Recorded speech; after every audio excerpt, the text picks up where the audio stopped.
네, 반갑습니다. 끝장회계의 노선생입니다. 자, 오늘은 제가 저번 시간에 말씀드린 대로 분계 연습을 하겠습니다. 아직 이론도 다 끝나지 않았는데 왜 벌써 분계 연습이냐라고 하실 수도 있는데요. 우선 전산회계 시험이라는 요 시험은 철저하게 분계 위주의 시험이라는 거 먼저 말씀을 드리고 싶고요. 그리고 이제 그 시험에 우리가 최적화된 강의를 하기 위해서 쓸데없는 이론 강의를 일단 하지 않는 겁니다. 거기에다가 지금 전산회계 2급 수준의 분계 연습을 충분히 그러니까 제대로 소화를 하신다면요. 암기입니다. 결국은 암기를 하신다면 나중에 우리 이론 부분 들어가실 때 이해도가 좀 더 높아집니다. 그렇기 때문에 지금 이 타이밍에 이 시점에 전산회계 2급과 관련된 분계 연습 바로 시작하겠습니다. 자, 이 자료는 제가 일단 책에 있습니다. 여러분들 전산회계 2급 교재 117페이지에 일반 전표 입력이라고 되어 있고요. 그리고 추가적으로 혹시나 아직 책을 구매하지 못하신 분들 중에서 이제 전산회계 2급을 응시하시는데 분계가 너무 딸린다 혹은 분계를 좀 제대로 마스터하고 싶다 하시는 분은 이 자료를 우선 다운받으시면 됩니다. 제가 우선 문제 파일만 PDF로 해서 제 카페인 끝장회계 카페에다가 올려놨습니다. 우선 어디 있는지 먼저 보여드릴게요. 자, 지금 화면에 보시는 게 바로 끝장회계 카페입니다. 그리고 이 카페에서 지금 보시면 2018년 전산회계 2급 분계 연습 자료라고 해서 제가 올려놨습니다.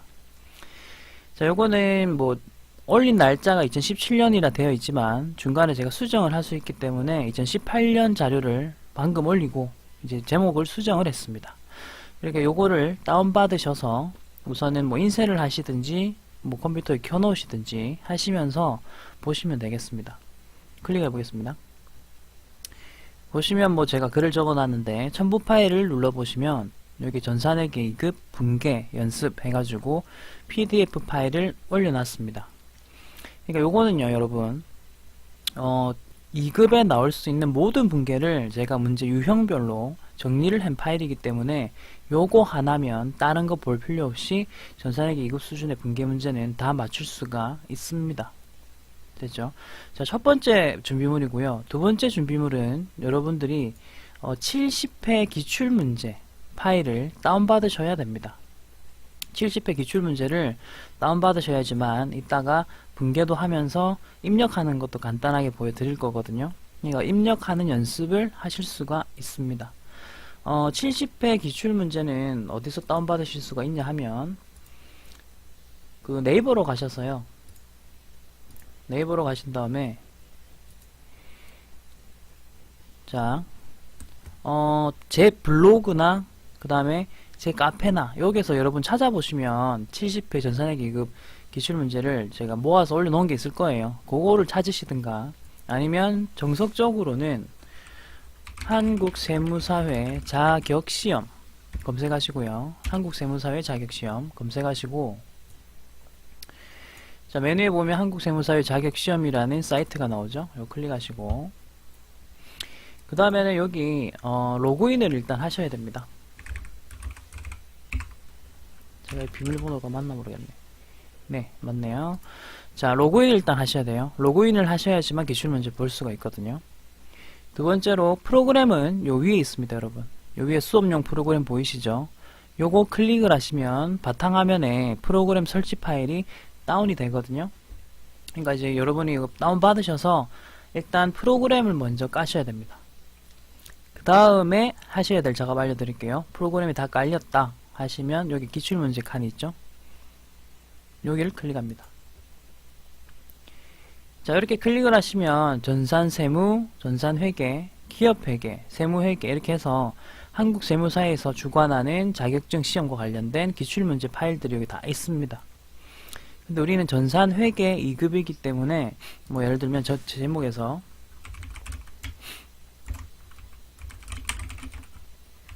이렇게 전산회계 2급 치시면 자기가 원하는 그 기출문제를 받을 수 있겠죠. 근데 이제 보시다시피 아시겠지만 얘네들이 1년도 그러니까 1년분 자료만 이렇게 올려놓고 그 이전 거는 다 지우네요. 그죠? 어쨌든 70회는 여기 밑에 아래쪽에 있습니다. 여기 디스켓을 바로 누르시면 이렇게 아래쪽에 파일, 지금 창이 좀 작네요. 이렇게 아래쪽에 뭐 저장하시겠습니까? 이런 식으로 뜨거든요. 그러니까 저장하시면 돼요. 이거 저장하시면 되겠습니다.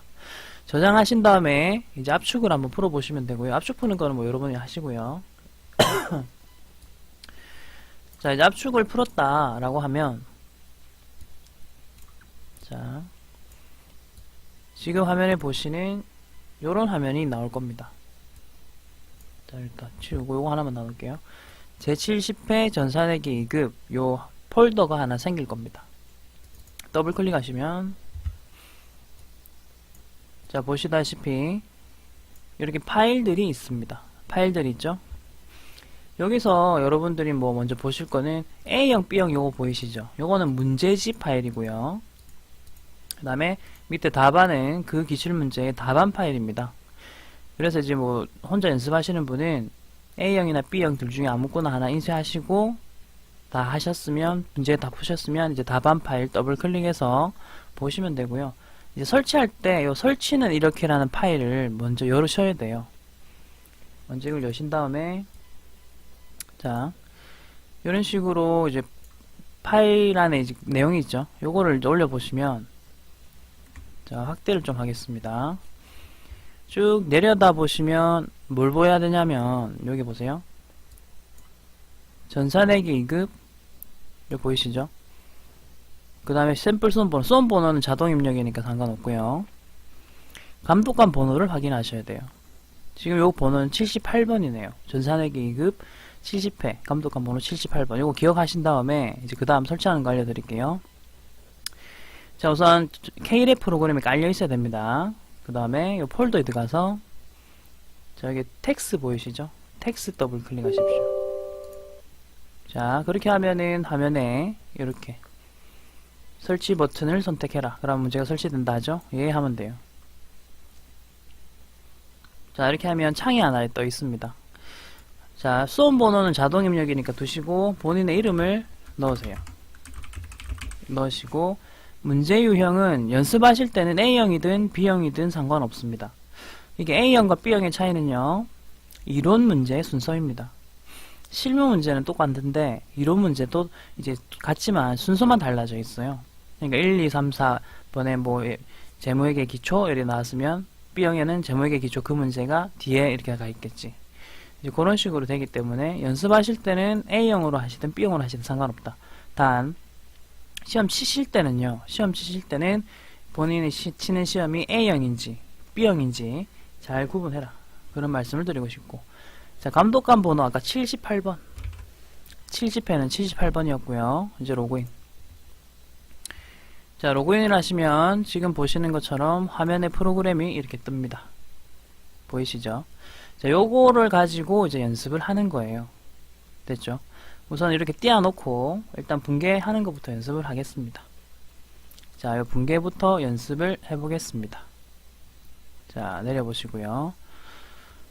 자, 뭐 실질적으로 분계 문제는 우리 실무 문제 4번에서 이렇게 나오고 있다라는 사실을 우리가 확인할 수가 있습니다. 4번에서 이렇게 나오는 거고요. 자, 이거 조금만 이렇게 화면에 보이게끔 하겠습니다. 4번에서 일단 이렇게 나오고, 요거는 우선 분계를 할 줄 아셔야 되겠죠. 자, 그러면은 우선 분계를 하시기 전에 제가 기초적인 내용을 한번 알려드릴 게 있어요. 뭐냐면 우리가 거래 판료소 했던 거 기억나시죠? 그걸 다시 한번 리마인드 하겠습니다. 보자. 먼저 재무상태표 T계정 이렇게 생겼고요. 자, 재무상태표 차변에 뭐였어요? 자산 이런 식으로 이렇게 기억하고 있죠? 그 다음에 부채, 자, 그 다음에 자본입니다. 그 다음에 손익계산서 T계정 이렇게 생겼고요. 차변에 비, 대변에 수, 제가 비수 이런 말 했었죠. 이 자리를 우선 좀 기억을 하세요. 요거는 우리 약속입니다. 재무상태표에서는 차변의 자산, 대변의 부채 자본 쓰겠다라고 약속을 했었고, 손익계산서는 차변의 비용, 대변의 수익 적겠다고 약속했죠. 그 다음에 우리가 거래 판료소라는 거를 한번 이야기한 적이 있었어요. 회계 기초할 때. 우선은 차변, 그 다음에 대변, 이런 식으로 적고요. 그 다음에 쓰는 요령은 자산, 부채, 자본을 일단 차변에 다 적고, 그 다음에 대변에도 자산, 부채, 자본 다 적고, 네. 그리고 이제 비용과 수익은 그냥 비용, 수익 이렇게 적으면 총 8개가 적히잖아요. 그래서 이제 거래 판료소 혹은 뭐 결합관계 이런 말을 쓰거든요. 그 다음에 이제 화살표를 그때 제가 끄었지 않습니까? 화살표 끊는 법 요령이 있었잖아요. 우선 이렇게 자산의 자리는 어디냐 라고 제가 물어봤죠. 차변이잖아요. 그러면 지자리에 있는 자산에 대해서는 자산이 증가했다 라는 표현이 가능하고, 그 다음에 자기 자리가 아닌 다른 자리에 있는 대변에 있는 자산, 그러면 얘는 지그집이 아니고 집을 나갔다 해서 감소, 이렇게 아래로 화살표 그거라고 했어요. 그리고 이제 나중에 문제 풀이 하다 보면 이제 이 화살표가 꼭 필요한 때가 있거든요. 그러니까 증가 감소의 글 적지 마시고 직관적으로 화살표를 끄세요. 자, 부채도 마찬가지죠. 부채 자리 어디야? 대변입니다. 그러면 대변에 있는 부채는 증가했다라고 표현되고 차변에 있는 부채는 감소했다, 이런 식으로 표현이 된다는 거죠. 자본도 대변의 지자리죠. 그러면 대변에 있는 자본은 증가했고 차변에 있는 자본은 감소했다, 이런 표현. 비용과 수익은 각각의 자리에 그대로 있기 때문에 얘네들은 이제 발생했다라고 합니다. 수익과 비용은 발생하는 항목이라서 뭐 증가, 감소, 그러니까 감소라는 개념은 일단은 없어요. 나중에 이제 그것과 관련된 또 다른 내용이 나오지만 우선은 없다, 이렇게 기억하시면 돼요. 자, 이제 이렇게 다 적었어요. 8가지 요소거든요. 자, 이제 이렇게 해도 읽을 수 있다. 보세요. 여러분, 자산이 증가하면 어디 적는다고요? 화면 보시면서 하셔도 돼요. 차변이잖아, 차변. 그쵸? 그러면 자본이 감소하면 어디 적는다?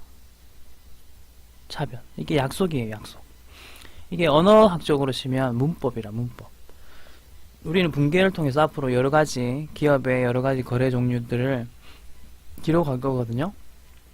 그때 우리가 미리 약속하고 들어가는 거예요. 자산 감소하면 어디 적습니까? 대변에 적는다. 이게 약속인 거예요. 반대로 이렇게 읽어지는 거지. 그러면 대변에 자산이 적혀 있다면 어떻게 해석할 수 있을까? 감소했다.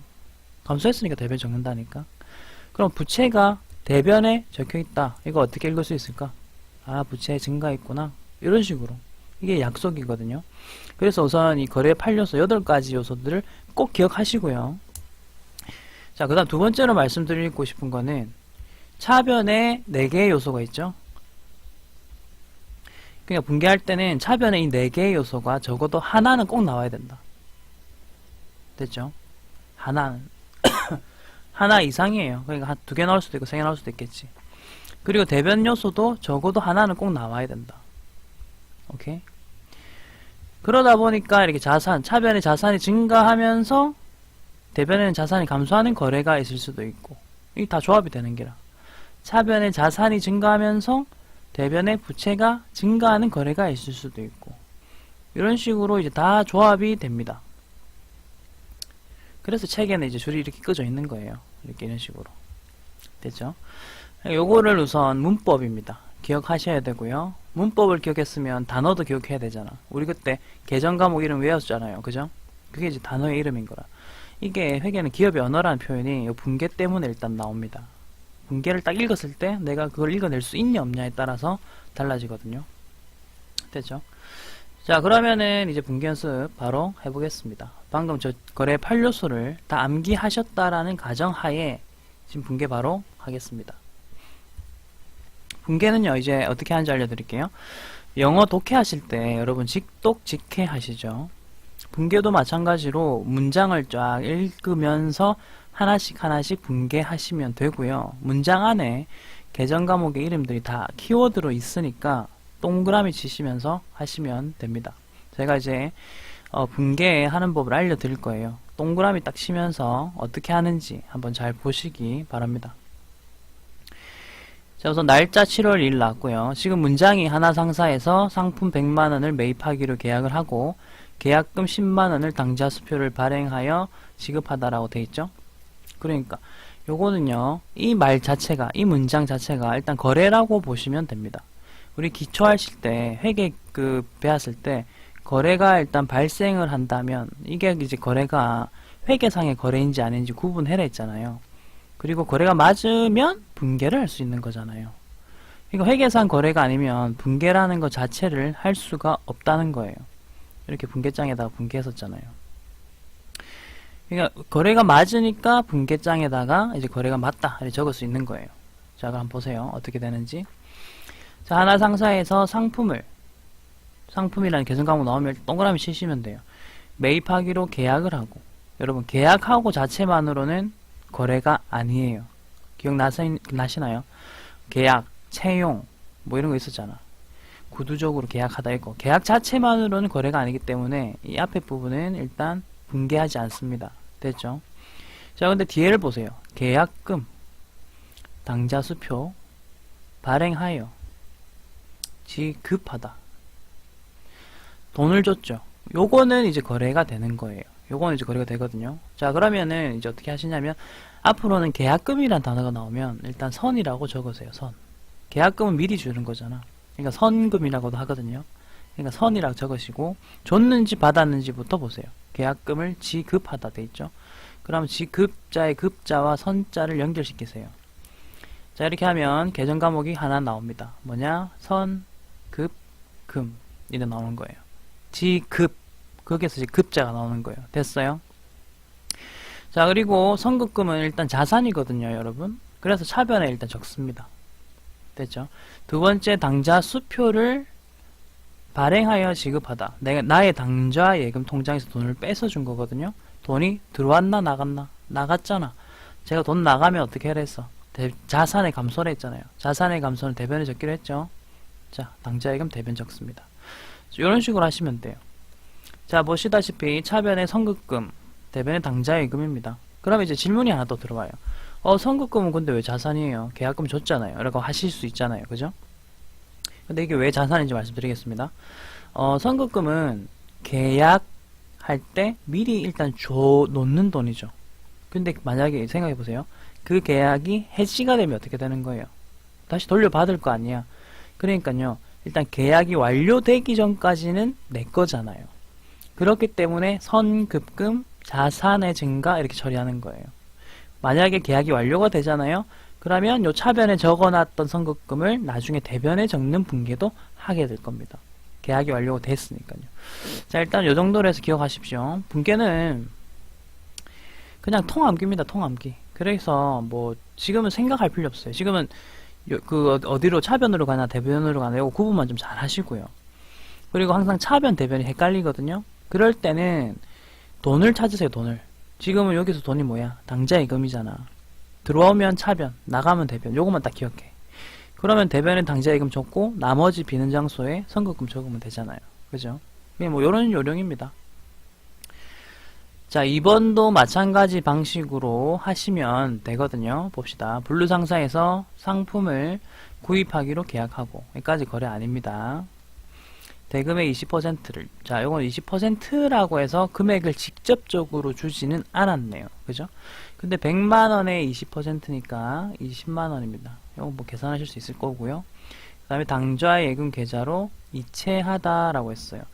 자, 보세요. 지금 앞에 계약이라는 사건이 있었어요. 그죠? 그래서 선, 그리고 당좌 예금을 20%로 줬다. 이체하여 지급했겠죠? 그래서 이건 선, 급, 금이 되는 겁니다. 차변에 이렇게 적었고요. 20만원. 그 다음에 대변에다가는 당좌 예금 적으면 되겠죠? 1번과 2번은 같은 유형입니다. 근데 말만 살짝 바꿔놨고 좀 느낌이 다른 어투를 썼죠? 하지만 결국은 같은 문제였습니다. 그래 기억을 하시면 되겠고요. 자, 그리고 이제 3번을 한번 보시겠습니다. 지금 잠깐만요. 여기 보면 분계에 계정 과목 옆에 거래처 이름이 적혀 있는 게 있죠. 요거는 제가 좀 어느 정도 진행된 다음에 거래처를 이렇게 같이 적어야 되는 계정 과목들이 있거든요. 그거 모아서 한번 정리해 드릴게요. 그러니까 계정 과목에 거래처를 적어야 되는 계정 과목의 종류는 제가 모아서 한번 또 설명드릴게요. 왜냐하면 지금은 설명드려도 못 내요. 왜냐하면 이제 분계라는 걸 시작했잖아요. 그래서 분계하는 방법 익히기도 여러분 지금 빠듯하실 거거든요. 그러니까 요거는 모아서 한번 좀 어느 정도 실력이 숙달됐을 때 말씀드리겠습니다. 그래서 지금은 거래처 신경 쓰지 말고 분계만 신경 쓰세요. 3번 갑니다. 하나 상사에서 잠깐만. 여기 1, 2번 우선 입력해 볼게요. 1, 2번 입력부터 해봅시다.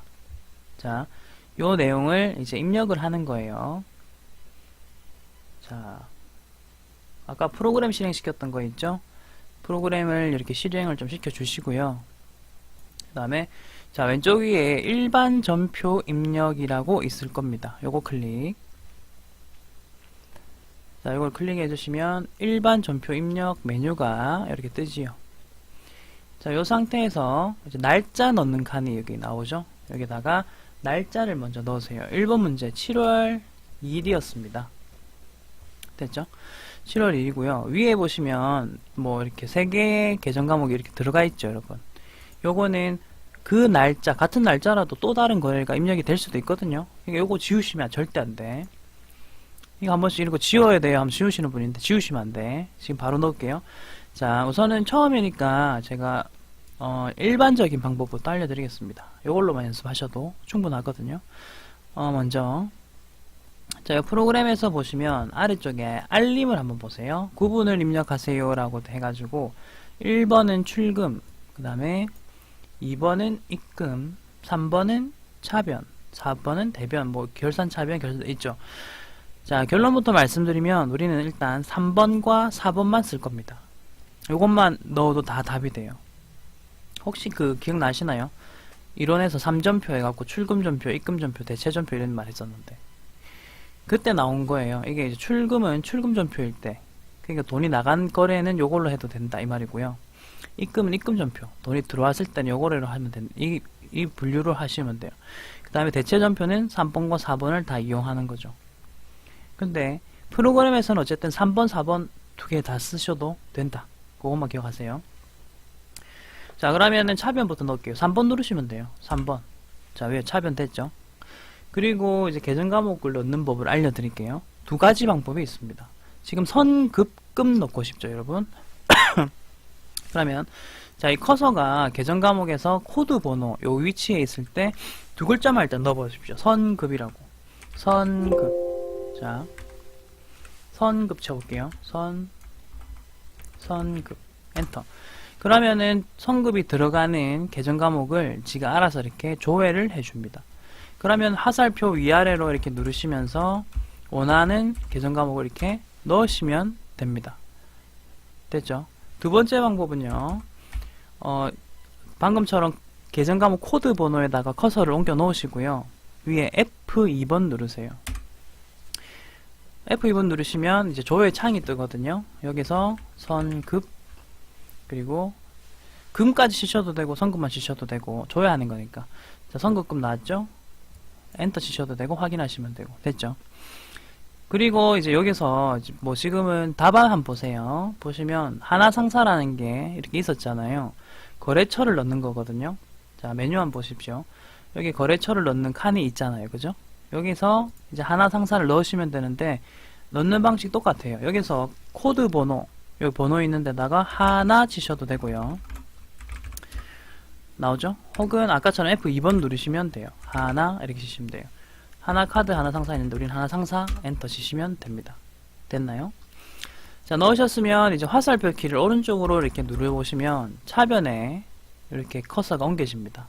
자, 여기다가 이제 금액을 넣으실 겁니다. 금액을 한번 넣어볼게요. 자, 아까 문제에서는 금액이 10만원이었습니다. 10만원. 자, 10만원 넣는 법. 여러분, 키보드에 보시면 키패드 있으시죠? 키보드에 보시면 키패드가 있으실 겁니다. 그럼 그 키패드를 꼭 사용하세요. 지금부터 숙달시키는 연습을 하세요. 그리고 자, 제가 넣는 거 보세요. 1, 0, 0. 자, 뒤에 0 3개가 들어가야 되겠죠. 그러면 여러분 키패드에서 플러스 버튼 한번 눌러보세요. 그럼 0 3개가 자동으로 들어갑니다. 오 하고 있죠. 항상 수업 때 보면 다 오 하고 있거든요. 그러니까 이런 식으로 넣으시면 되는 겁니다. 오케이? 자, 그럼 이제 대변 넣어볼게요. 대변. 아까 당좌이금이라 했잖아. 당좌. 자, 당좌. 이렇게 넣으시고요. 당좌이금 넣었죠. 그 다음에 당좌이금은 따로 거래처를 넣으면 안 되니까 화살표 키를 오른쪽으로 이렇게 이동하세요. 이게 보세요. 만약에 엔터 키를 누르시면 하나상사라는 한글이 밑으로 떨어집니다. 근데 요거는 사실은 뭐 상관은 없어요. 왜냐하면 하나상사 하면서 앞에 코드 번호가 안 들어갔기 때문에 인식은 안 돼요. 그냥 한글만 이렇게 자동으로 떨어진 것 뿐이에요. 그러니까 거래처가 제대로 넣으려면 코드 번호가 꼭 같이 들어가야 되거든요. 그래서 지금 요건 아무런 영향도 미치지 않는다라는 거 확인하실 수 있는데, 이거 좀 거슬리잖아요. 지우고 싶으면 커서 옮기신 다음에 스페이스 엔터 이러면 또 지워집니다. 이런 식으로 지우시면 돼요. 자, 이렇게 하시면 지금 다 입력이 되었습니다. 지금은 첫 시간이니까 제가 입력하는 걸 이렇게 자세하게 말씀드릴 거고요. 앞으로는 그냥 입력하세요. 입력하세요. 이렇게 할 거예요. 자, 선급금 이렇게 넣으시면 되겠습니다. 이렇게 해서 차변, 대변이 다 들어갔고요. 번호도 보시면 6번, 6번으로 되어 있는 거 보이시죠? 요거는 여러분들이랑 저랑 다를 수도 있는데 중요한 건 그거예요. 차변과 대변이 같은 번호이기만 하면 돼요. 이건 전표 번호거든요. 이게 6번 전표를 넣었다 이 뜻이거든요. 그러니까 번호는 달라도 되지만 차대의 번호는 같아야 돼요. 여러분과 저의 번호는 달라도 상관없어요. 됐죠? 그 다음에 제가 지우는 법도 알려드릴게요. 요거 입력한 거 지우고 싶어요. 그러면 어떻게 하시면 되냐면 지우고 싶은 거 클릭하신 다음에 F5번 누르세요. 이런 식으로 F5번 이런 식으로. 오케이? 이런 식으로 하시면 됩니다. 다시 이제 넣을게요.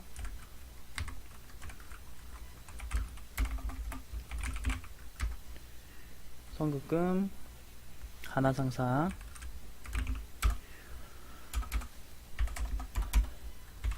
그 다음에 당좌이금 이렇게 하고, 그 다음에 K랩의 좋은 점은 대변 금액을 자동으로 이렇게 계산을 해줘요. 그래서 좀 입력하시기 편하실 겁니다. 요거는 이제 더전 프로그램은 안 그렇거든요. 근데 이제 K랩은 이렇게 좀 자동으로 계산해 준다는 뭐 장점이 있죠. 그 다음에 두 번째 문제도 넣어볼게요. 9월 11일이었으니까 날짜 바꿔주셔야 돼요. 날짜 입력 주의하셔야 돼요. 그 다음에 선급금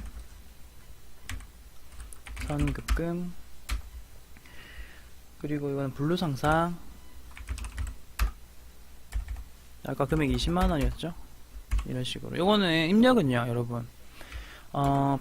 자주 하시다 보면 빨라져요. 그러니까 이거는 어차피 누구나 연습하면 빨라지는 거니까 처음에는 조금 익숙하지 않으시더라도 이렇게 뭐 입력하시면 되겠습니다. 자, 이런 식으로 입력을 하시면 되겠고, 됐죠? 그 다음에 이제 세 번째 문제 보겠습니다.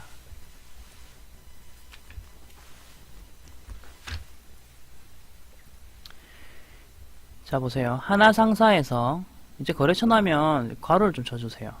앞으로는 거래처 나오면 일단은 뭐 의식적으로 괄호 쳐주세요. 매입 계약한 상품 인수하고 인수. 여러분 첫 번째 이제 분개를 할 게 나왔어요. 이게 뭐냐면요, 첫 번째로 상품 인수. 그럼 차변에다가 상품 100만원이라고 적어 주시면 돼요. 지금 요거 일단 지울게요. 요거는 이제 왜 103만원이 되는지도 제가 설명을 드려야 되니까 상품 100만원이라고 일단 적으세요. 이렇게 적으시면 돼요. 됐죠? 자산이 증가했잖아요. 상품이라는 자산이 증가했으니까 차변에다가 이렇게 적는 겁니다. 두 번째, 여러분 물건 샀으면 돈 줘야 되겠죠? 근데 보세요. 계약금을 차감하다라는 말 보이세요? 이 말은요, 예전에 내가 계약금을 줘놨던 게 있어, 이 말이에요. 지금 날짜 보면 7월 1일이잖아요. 그러니까 7월 1일 위에 분기를 한번 보시면 차변에 선급금이라고 적어놨었던 적이 있던 거예요. 이렇게. 요거 아까 제가 뭐라 했어요? 계약이 완료될 때까지는 차변에 두지만 계약이 완료되면 없애겠다라고 했죠. 그래서 대변에다가 선급금을 이렇게 적는 겁니다. 선수금 나중에 나올 건데 선수금 아니에요. 예전에 지급했으니까 선급금이고요. 그걸 이제 없애는 거, 돈 줄 때가 돼서 돈 대신 이걸 일단 없애야 되니까 선급금 적는 겁니다. 됐죠? 그리고 여기 10만원. 자, 근데 요 문제만 일단 보세요. 3번 문제만 딱 보세요. 1번, 2번 문제를 제외하시고. 자, 3번 문제를 딱 보시면 계약금을 차감하다라고 되어 있는데, 자, 7월 2일이라는 날짜는 이렇게 나오거든요. 근데 얼마를 지급했었는지는 문제에서 3번 문제에서 안 나오죠. 물론 지금 1번 문제를 보면서 하니까 우리가 알 수 있지만 실제적으로는 이렇게 안 나오거든요. 금액이 안 나오면 찾는 법을 알려드릴게요. 자, 아까 일반 전표에서 7월 1일이라고 했죠? 그러면 7월 1로 이렇게 입력을 해보시면 돼요. 입력해보시면 여기 보세요. 선급금 10만원이라고 적혀 있잖아요. 그러니까 여기서 금액을 확인하셔야 돼요. 확인하신 다음에 이제 분계를 하는 거예요. 아, 10만원 하시면서 거기다가 이제 대변에 10만원 적고 이렇게 적는 거예요. 됐죠? 모르겠으면 그냥 외우세요. 10만원 적었습니다. 여러분 그러면 어떻게 할까? 100만원에서 10만원을 제외한 나머지 잔액이 보이죠? 잔액을 1개월 후에 지급하기로 하였다. 보이시죠? 여러분 상품을 사고 돈을 나중에 준다는 말은 외상으로 했다는 말입니다. 그래서 외상으로 상품을 샀다라는 말로 외상 매입금이라는 계정을 이렇게 쓰셔야 됩니다. 그리고 90만원 적는 거죠. 됐어요? 자, 그 다음 읽어보세요. 지금 여기까지 하면요. 차변, 대변의 합은 어쨌든 둘 다 100만원씩입니다. 분계는요, 여러분 기억하셔야 될 게 분계를 내가 다 끝냈을 때 제대로 됐는지 확인하시는 법은 차변의 금액과 대변의 금액의 합이 일치해야 됩니다. 그게 일치 안 하면 분계가 뭔가 틀린 거예요. 여기까지 일단 분계는 이상 없어요. 근데 뒤에 보세요. 인수 운임이라는 말 보이시죠? 운임 3만원은 당점이 부담하기로 하여 지급하다. 여러분 운임은요 운반비라는 계정이 따로 있긴 해요. 운반비. 근데 제가 우리 이론 공부할 때 잠깐 또 말씀을 드렸었는데 상품 자산이죠. 자산을요 회계에서는 이래요. 자산을 매입하는 과정에서 발생하는 여러 운반비라든지 취득세, 등록세, 뭐 취득 수수료 이런 것들 있죠. 그런 것들은 일단 비용으로 처리하지 않습니다. 우선은 취득할 때 발생하는 부대비용이라고 해서 그런 비용들은 전부 다 내가 취득한 그 자산에 합쳐버려야 돼요. 그러니까 그 자산으로 처리해야 돼. 자, 운반비 3만원 발생했다며. 그러면 이 상품에다가 3만원 이렇게 처리해야 돼요. 그러니까 상품이 결론적으로는 얼마가 되냐면 103만원이 되는 거예요. 이렇게. 그래서 차변은 상품 103만원이고요. 두 번째, 현금 지급하다라는 표현 보이시죠? 그러니까 현금 나갔잖아. 대변에 현금 3만원 적는 거예요. 자, 이렇게 하면 최종적으로 차변의 합계액은 103만원, 대변의 합계액도 103만원이 됩니다. 자, 보시다시피 그리고 두 번째, 이제 선급금 하나 상타 하나 둘 다 이제 거래처를 적어놨네요. 자, 이런 식으로 거래처를 적었습니다. 그 연습하실 때는 분계하실 때 이제 필요하면 이제 거래처를 내가 적어야 되겠다 싶은 계정 과목은요. 아까 우리 가로쳤었잖아요, 위에. 위에 이렇게 가로쳤었죠. 그러니까 분계하실 때도 그냥 계정 과목에다가 가로치 버렸어요. 그러면 무슨 말이냐면, 아, 이 계정 과목은 거래처를 적어야 되는 계정 과목이다. 이런 표시예요. 그런 표시를 일일이 좀 하시면서 연습을 하셔야 되거든요. 그러니까 이제 그런 식으로 하시면 되겠습니다. 자, 그리고 이제 4번. 4번도 마찬가지 방식으로 하시면 돼요. 아까 우리가 9월 11일 거를 입력을 했거든요. 그래서 9월 11일 지급한 계약금을 차감이란 말 보이시죠? 똑같은 문제예요. 3번과 4번은 또 똑같은 문제입니다. 그래서 4번은 제가 따로 안 풀어드릴 거고요. 답안을 지금 보시든가 이제 한번 풀어보십시오. 풀어보시고 이제 똑같이 응용하시는 거예요. 그래서 안 풀겠습니다.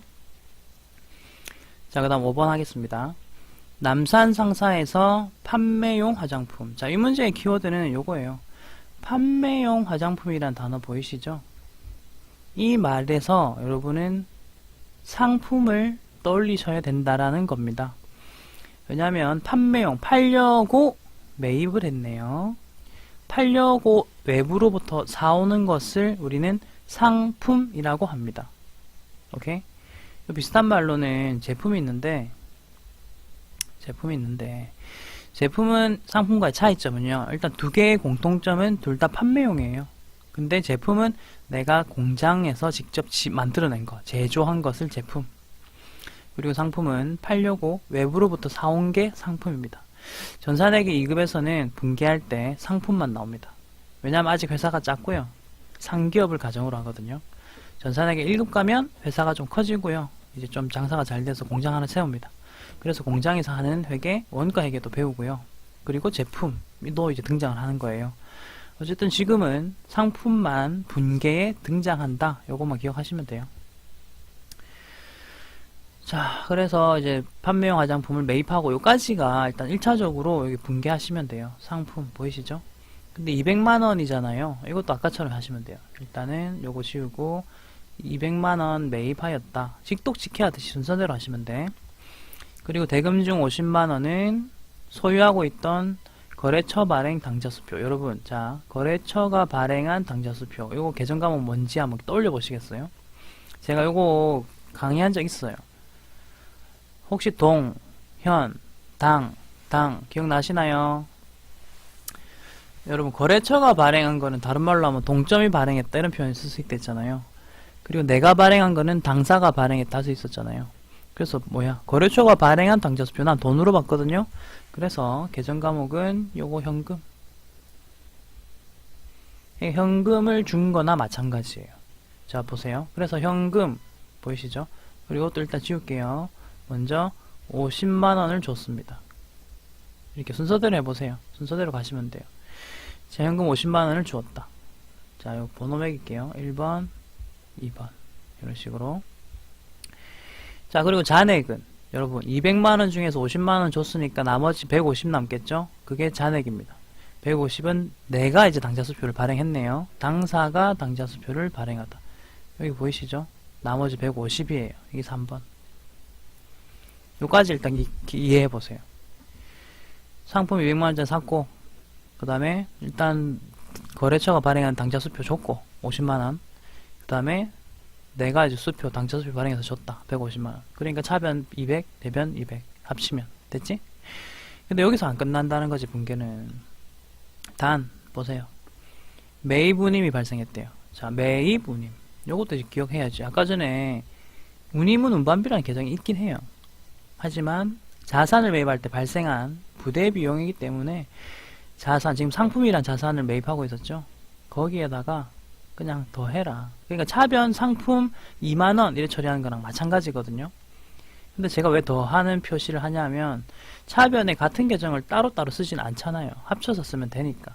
그래서 최종적으로 상품은 202만원 적을 수 있는 거라. 됐죠?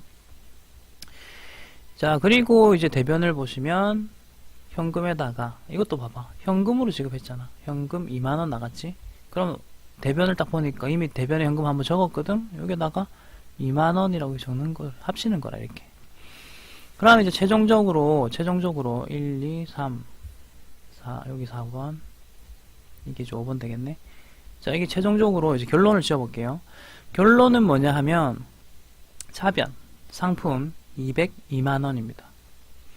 대변, 현금은 52만원, 당자예금은 150만원.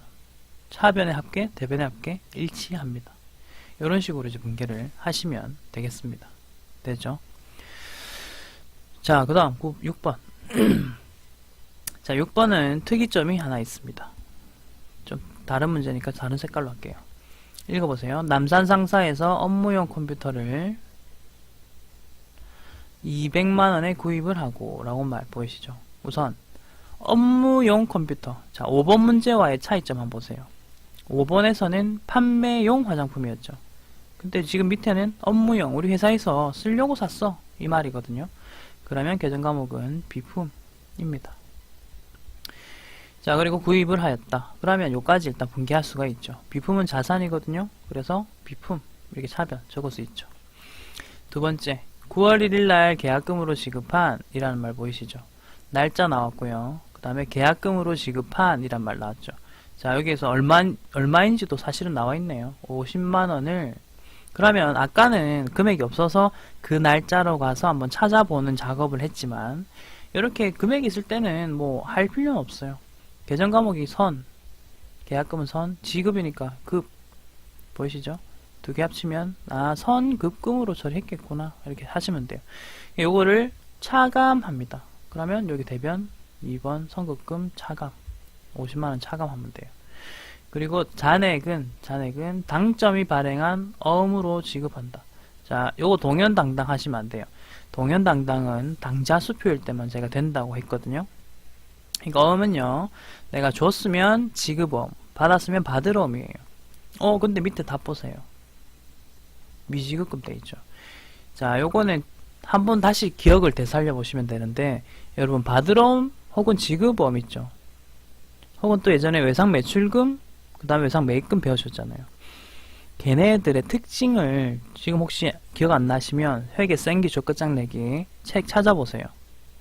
거기 보면 상품이나 제품과 관련이 있을 때만 그 계정을 쓸 수 있다라고 했었어요. 지금은 보시면 비품이잖아. 그치? 관련된 자산이 비품이죠. 상품, 제품, 원재료 이런 거 아니죠.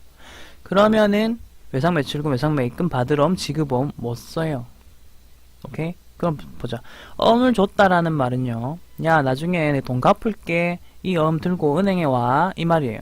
그러니까 지급어음 일단 못 쓰고 나중에 갚을 돈이 있잖아요. 그죠? 그럴 때는 미지급금을 쓰는 거지. 그래서 미지급금 150만원 됩니다. 여러분 미지급금 계정과목 기초에 또 한번 찾아가서 보세요. 상품 이외의 자산을 외상 혹은 어음으로 매입하였을 때 이런 식으로 제가 체크했었어요. 그때 당시에는 이제 헷갈렸겠지만 지금 다시 한번 찾아가 보시면서 리마인드 하시기 바랍니다. 그리고 요 문제 선급금과 미지급금도 지금 괄호가 쳐져 여기 옆에 보시면 남산상사라고 적혀있죠. 이렇게 거래처가 적혀있어요. 이것도 거래처 넣는 계정 과목인데 여러분은 그 거래처 이름을 다 적지는 마시고 이렇게 문제에서 괄호 치신 다음에 계정 과목에다가 이렇게 괄호를 치십시오. 그러면 이 계정 과목들 두 개는 거래처를 적어야 되겠구나 라고 하시면 됩니다. 됐죠? 자, 그 다음에 넘어가겠습니다. 6번까지 했는데 6번까지도 한번 다 입력을 해보세요. 지금은 이제 요거는 제가 입력 안 해드릴 거거든요. 여러분이 방금 배우신 대로 해서 입력을 다 차변부터 넣으시고요.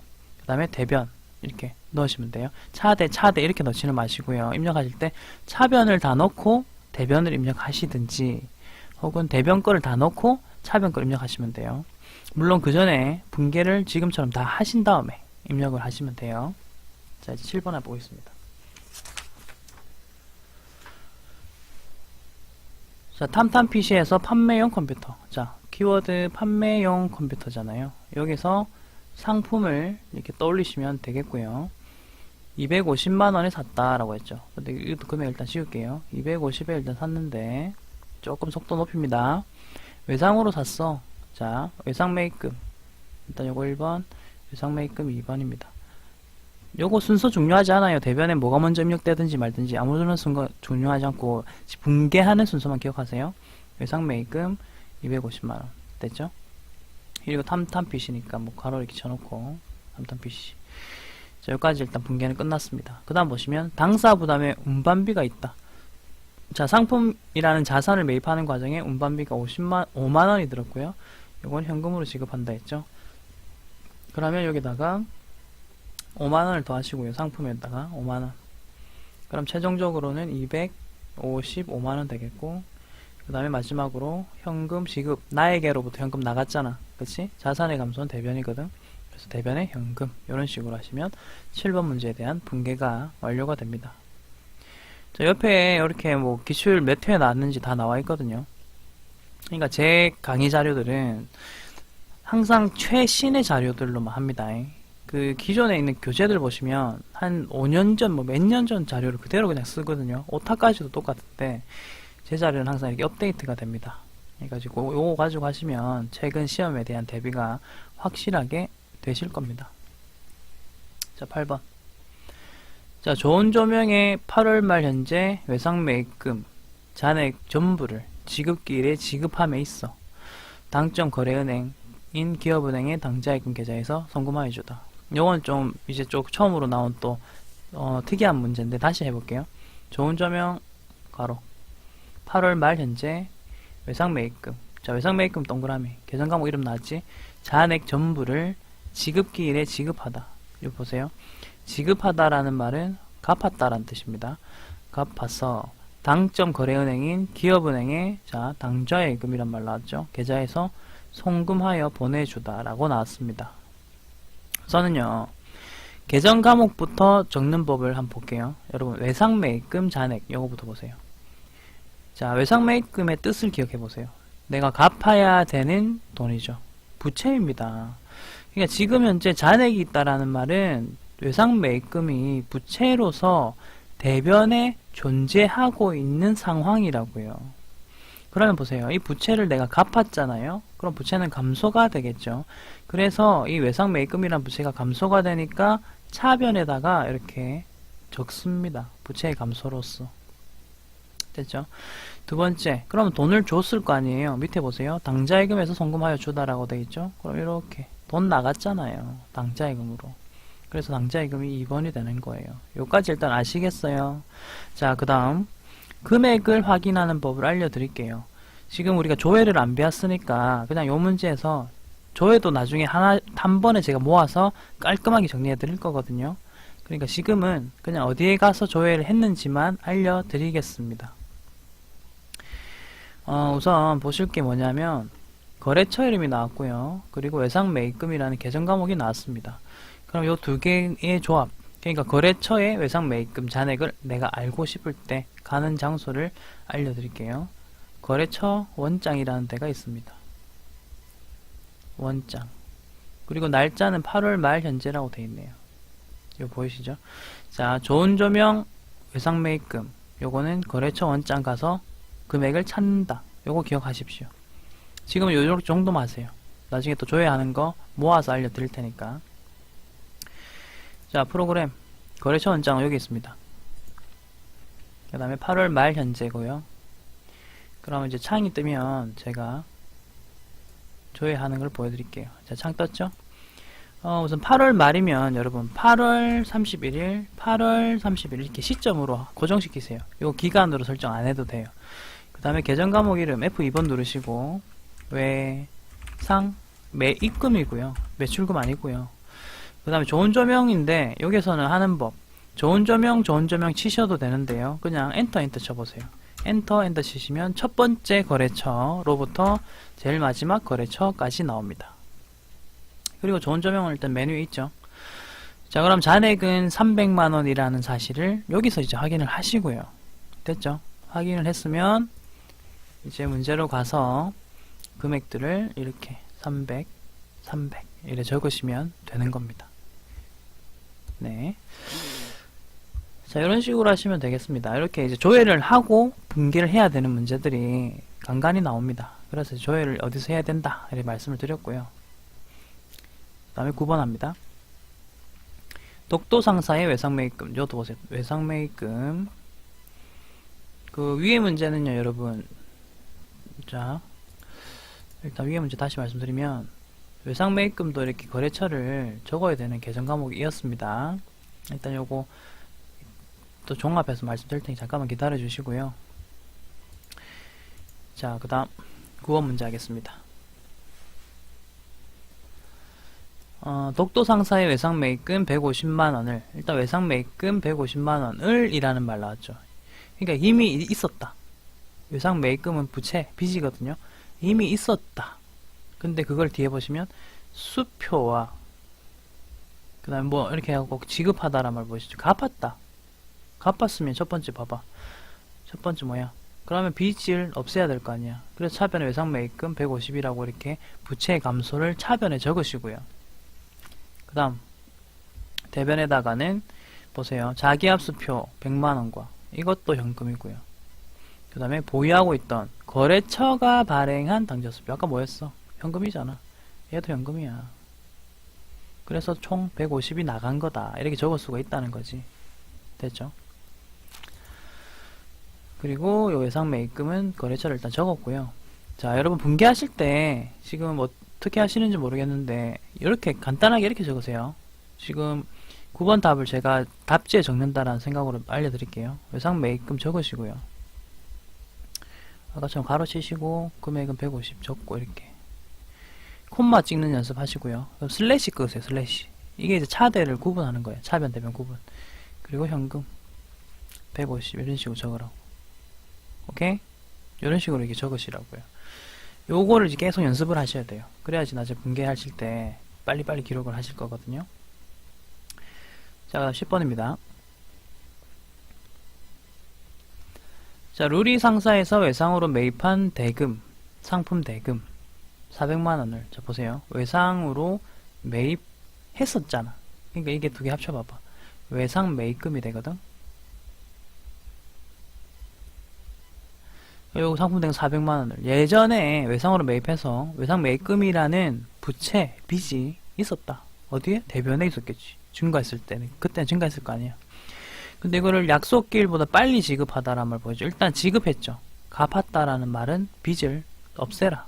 부채를 감소시켜라. 이거거든. 차변에 외상 매입금 먼저 적으시고요. 됐죠? 그리고 루리 상사. 이렇게 거래처 체크하시면 되고.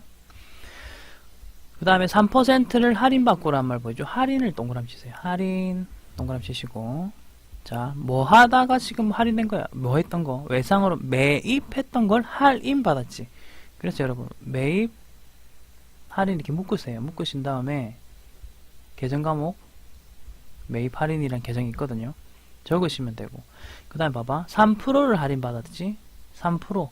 400만원 곱하기 3% 하세요. 그러면 12만원 나옵니다. 이건 계산기로 하세요. 그리고 잔액은 보통예금 통장에서 이체하다. 그러면 나의 보통예금 나갔으니까 자산의 감소겠지. 대변에 요거 2번, 대변에 이제 보통예금 3번, 나머지 금액이잖아. 이렇게 하는 거지. 388만원. 요거는 400만원, 차변에 400만원에서 대변 12만원을 뺀 금액입니다. 오케이? 근데 요거 이제 팁을 일단 알려드릴게요. 자, 요 좀 팁을 하나 알려드릴게요.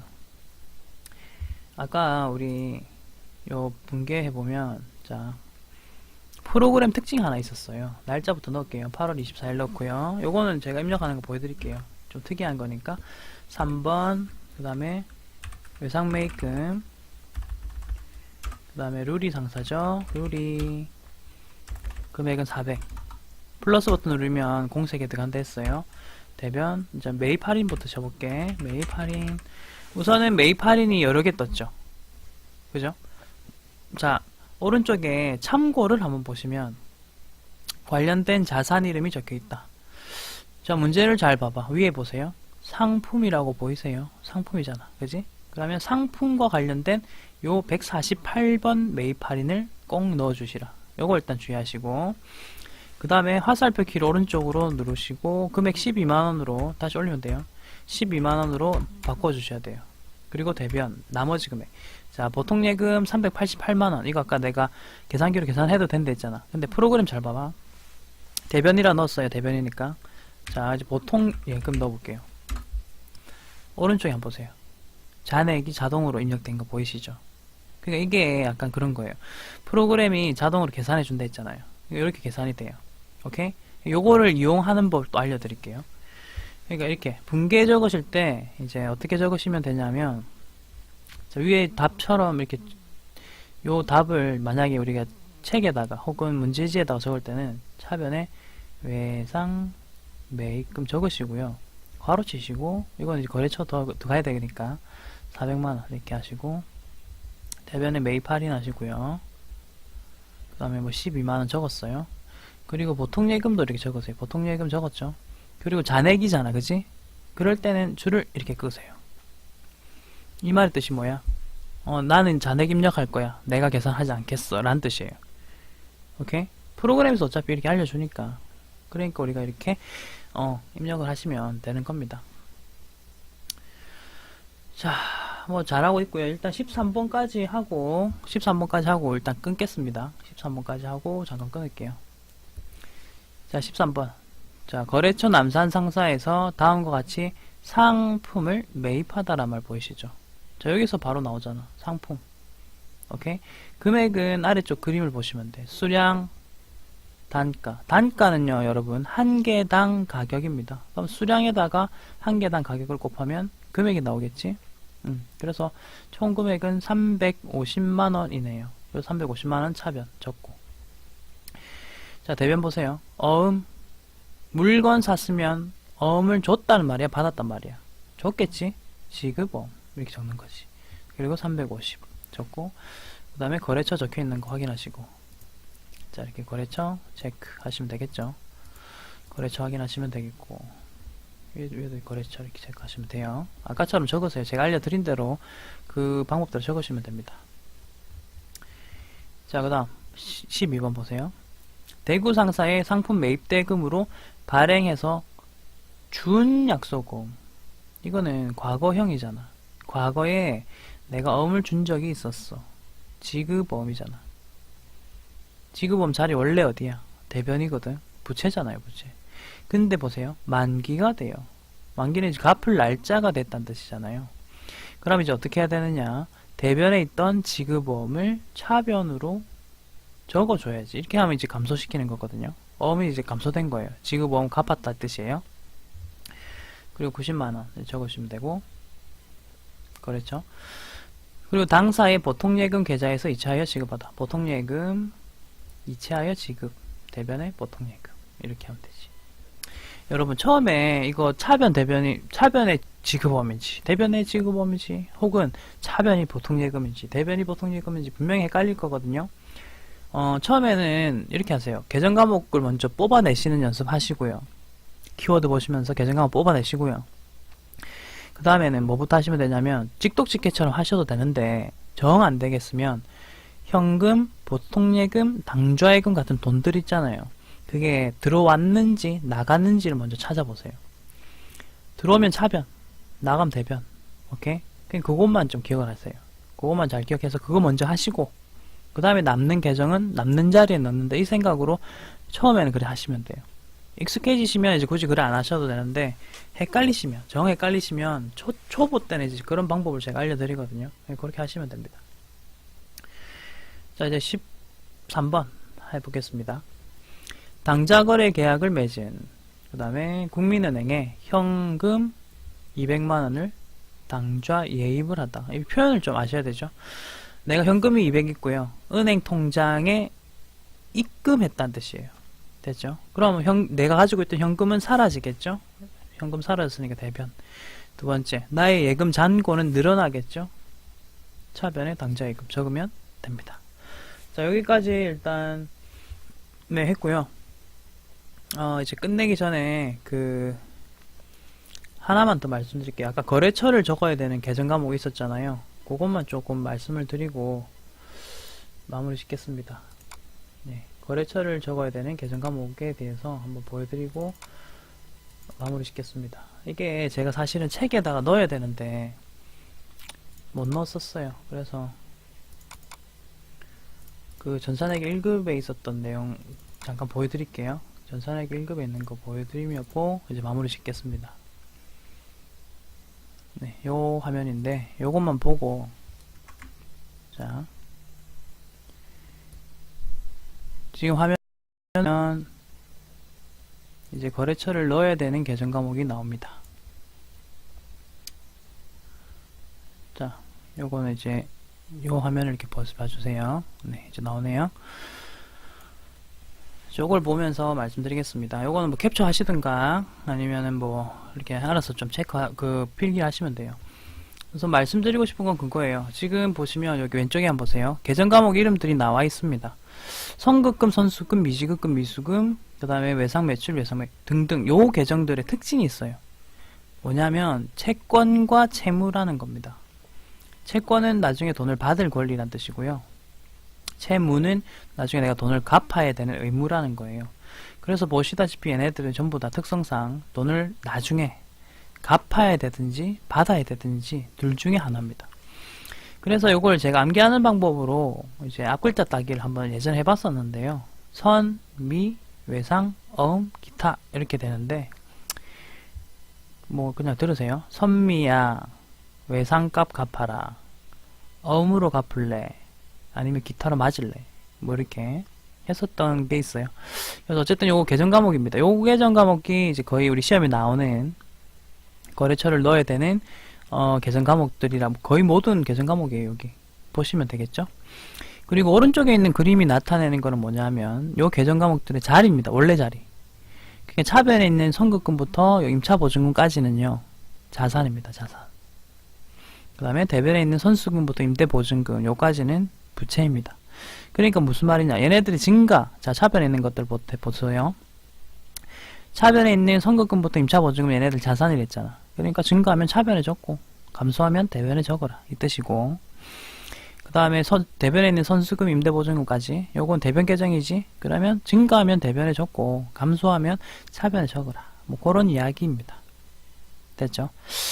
자, 여기까지 해서 우리는 상품 매입 관련된 분계를 했습니다. 이제 뭐 처음이라서, 분계 처음이라서 제가 좀 천천히 정확하게 구체적으로 차근차근 알려드렸고요. 이제 상품 매출과 관련돼서는 조금 더 속도를 높일 수 있도록 하겠습니다. 자, 이번 강의도 고생 많으셨습니다. 수고하셨습니다.